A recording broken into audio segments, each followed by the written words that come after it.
ginawa tayong amplifier. Ito yung tatak niya. Yan. So naging problema nito ay na-overuse niya or nag-overload siya ng speaker.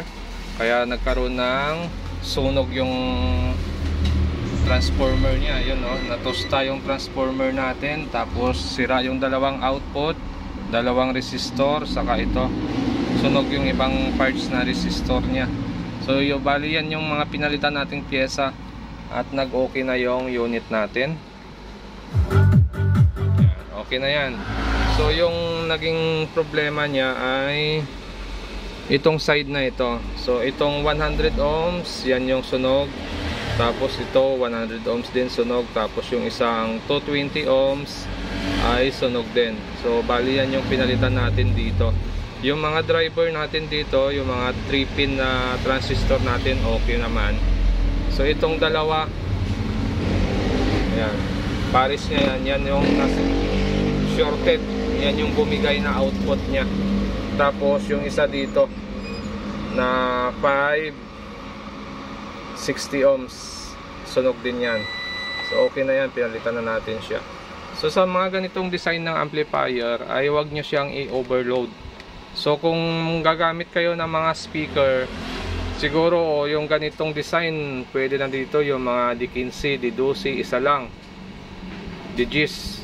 Pero kung DGs, dapat tingnan nyo rin yung ohms ng speaker nyo. Baka hindi kakayanin ng ohms nito. Kasi kung dalawang DGs na 8 ohms tapos parallel connection, so magiging 4 ohms yun. So sabi kasi nang nagdala dito, 4 daw na speaker ang kinabit niya na puro DGs. So lahat dito nilagyan niya. Lahat ng speaker terminal nilagyan niya, tigi isang speaker daw. So kung DGs yun, tapos 8 ohms, tapos DGs ulit 8 ohms, so sa isang channel niya, ibig sabihin kumakarga siya ng 4 ohms. Yun ang medyo mahirap doon. Hindi kakayanin ng ampli yun na ganito lang yung output niya, dalawa lang. So bibigay talaga siya.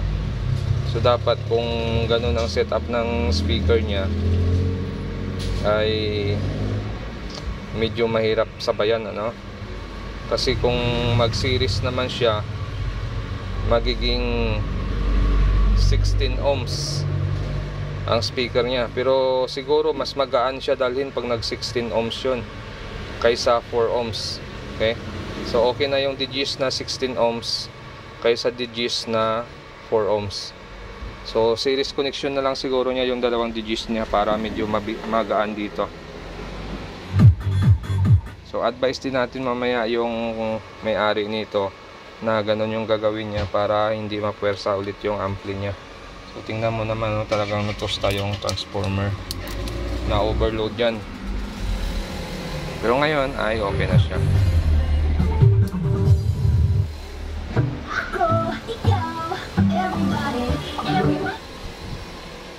Okay, so hanggang dito na lang yung video natin. At kung bago lang kayo sa aking YouTube channel, huwag kalimutan mag-subscribe.